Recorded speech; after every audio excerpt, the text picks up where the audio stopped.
Yanvar 1959-cu il. Soyuq müharibənin, gərginliyinin hökm sürdüyü bir dövr. Sovet İttifaqının Sverdlovsk şəhərindən 9 gənc həyatlarının ən böyük macərasına yola çıxır. Onlar Ural Politexnik İnstitutunun parlaq, iddialı və fiziki cəhətdən dözümlü tələbələri idi. Onların məqsədi ölkənin ən çətin xizəy marşrutlarından birini başa vurmaq və Otorten dağının zirvəsinə qalxmaq idi. Bu nailiyyət onlara ali dərəcəli xizəkçi statusu qazandıracaqdı.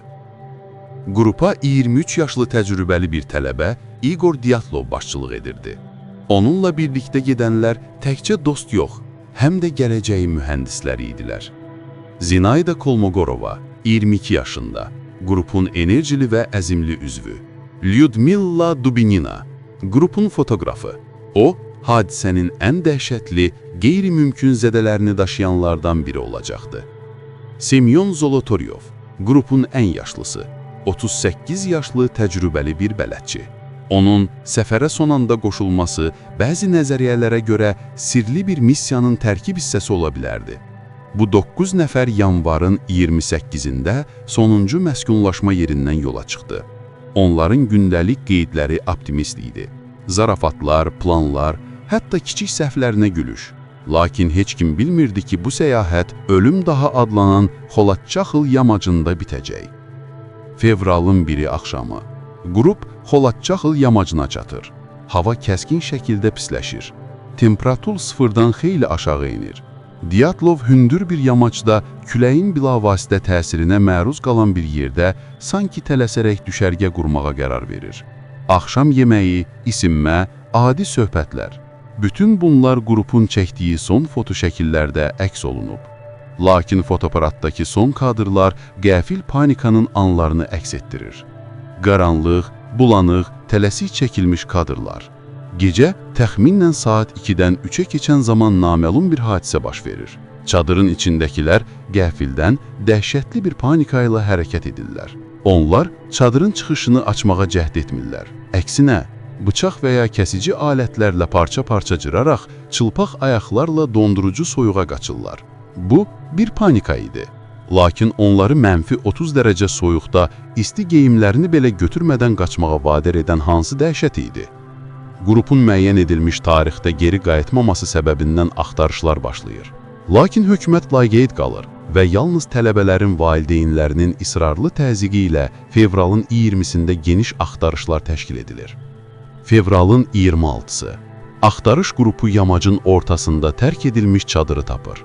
O nə küləklə, nə də qar uçqunu tərəfindən dağıtılmamışdı. O içərdən kəsilmişdi. Çadırın içində qrupun bütün isti geyimləri, ayaqqabıları, qida ehtiyatları qalmışdı. İlk 2 qurban.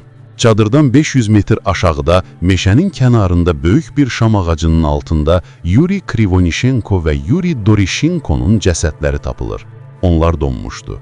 Maraqlıdır ki, onların əlləri və dizlərinin dərisi şam ağacına sürtünmə nəticəsində qopmuşdu. Sanki ağaca dırmanaraq yuxarıda, yamacda nəyəsə baxmağa çalışırdılar. Daha yuxarıda çadıra qayıtmağa çalışanda Igor Dyatlov, Zinaida Kolmogorova və Aleksandr Koletvatovun cəsədləri tapılır. Onların hamısı yuxarıdakı dağ yamacına doğru yönəlmişdi. Qrupun son 4 üzvü yalnız 2 ay sonra, may ayında qar erməyə başlayanda dərənin dərinliklərində qalın qar təsirinin altında aşkar olunur.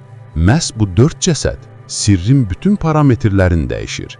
Semyon Zolotaryov, Lyudmila Dubinina, Nikolay Tibobrinyol və digər bir qurbanın cəsədləri qalan üzvlərin geyimlərini geyinmişdilər. Bu dörtlüyün digər 5 nəfərin artıq öldüyünü bildiyini və sağ qalmaq üçün onların əşyalarını götürdüyünü göstərirdi. Məhkəmə tibbi ekspertiza dəhşətli nəticələr ortaya qoydu. Lyudmila, Semyon və Nikolayın qabırğalarının bir çoxu sınıq, hətta parçalanmışdı. Həkimlər bu zədələrin böyük bir nəqliyyat qəzasına bərabər olan yüksək təzyiq nəticəsində yarandığını bildirdilər. Lakin cəsədlərin üzərində xarici göyərmə yox idi. Zərbə sanki xarici obyektlə təmas olmadan baş vermişdi. Lyudmila Dubininanın dili, gözləri və ağız boşluğunun bir hissəsi tamamilə yox idi. Bəzi nəzəriyyələr heyvanların iştirakını irəli sürsə də, dilin kökdən yox olması bunun təbii olmadığını göstərirdi. Ən böyük sir, Bəzi geyim əşyalarında yüksək səviyyədə alfa və beta radiasiyası aşkarlandı. Radiasiya izləri göstərirdi ki, kəskin bir güc tətbiq olunub. 1959-cu ildə istintaq bağlandı. Rəsmi qərar, naməlum təbii güc. Bütün materiallar 25 il müddətinə qapalı arxivə göndərildi. Sir başladı. Birinci nəzəriyyə, hərbi sınaqlar və infrasəs silahı. İstintaqın məxfi saxlanılması və qeyri-adi dəlillər hadisənin hərbi bir sirlə bağlı olması nəzəriyyəsini ortaya çıxarır. Bu nəzəriyyəyə görə qrup Sovetlərin gizli raket sınaqları zonasında idi. Geyimlərdəki radiasiya izləri və daxili sınıqlar hadisənin Sovetlərin gizli sınaqları ilə əlaqəli olduğunu göstərir. Qrup bir növ naməlum radioaktiv partlayışa məruz qalmış ola bilərdi. İnfrasəs silahı. Bu, ən populyar hərbi nəzəriyyədir. Sınaqlar nəticəsində yaranan infrasəs dalğaları, yəni çox aşağı tezlikli səs dalğaları, insan beyninə təsir edərək dəhşətli panika, məntiqsiz qorxu və hallüsinasiyalara səbəb olur. Bu panika gəncləri çılğın şəkildə qaçmağa vadar edirdi. Semyon Zolotoryovun sirri. Qrupun ən yaşlı üzvü Semyon Zolotoryovun bədənindəki KANT döyməsi və səfərə son anda qoşulması onun KGB agenti və ya hərbi kəşfiyyatçı olma ehtimalını artırır. O sınaqları izləmək üçün göndərilmiş ola bilərdi. İkinci nəzəriyyə, təbii anomaliyalar da qəribə işıqlar. Hərbi nəzəriyyələrdən başqa, Dyatlov keçidi hadisəsi üçün daha qeyri-adi, təbiət və ya metafizik hadisələrlə bağlı izahatlar da mövcuddur. Faciə gecəsi yaxınlıqdakı başqa bir xizək qrupu və yerli sakinlər göydə üzən parlaq narıncı və ya sarı işıqlar gördüklərini bildirirlər. Bu bölgədə naməlum uçan obyektlər və ya güclü elektromaqnit anomaliyaların baş vermə ehtimalını artırır. Belə anomaliyalar panikaya səbəb ola bilərdi. 2019-cu ildə İsveçrəli mütəxəssislər yenilənmiş nəzəriyyə irəli sürdülər. Onlar iddia etdilər ki, qrupun çadırı qeyri-stabil bir qar qatı üzərində qurulmuşdu. Gecə saatlarında gənclərin sinxron hərəkəti yamacıda kiçik, lakin ağır bir qar kütləsinin yaranmasına səbəb oldu. Bu kütlə daxili zədələr yaradacaq qədər böyük təzyiq yarada bilərdi. Lakin bu nəzəriyyə radiasiya, dilin yox olması və səbəbsiz çılğın qaçışı tam izah edə bilmir. Bəzi versiyalar cəsədlərdəki izlərin, xüsusilə də Lyudmila Dubininanın dilinin itməsi yırtıcı heyvanlar tərəfindən törədildiyini iddia edir. Lakin yırtıcı heyvan hücumu daxili sınıqları, radiasiyanı və panikanın daxildən başlamasını izah edə bilmir. Dyatlov keçidi hadisəsi yalnız bir faciə deyil, bəşəriyyətin naməlum qarşısında yaşadığı dəhşətin simvoludur. Niyə Dyatlov və qrupu ölümə qaçdı? Niyə zədələr daxili idi və heç bir xarici səbəbə uyğun gəlmirdi? Radiasiya və itkin orqanlar Sovet hökumətinin nəyi gizlətdiyini göstərir.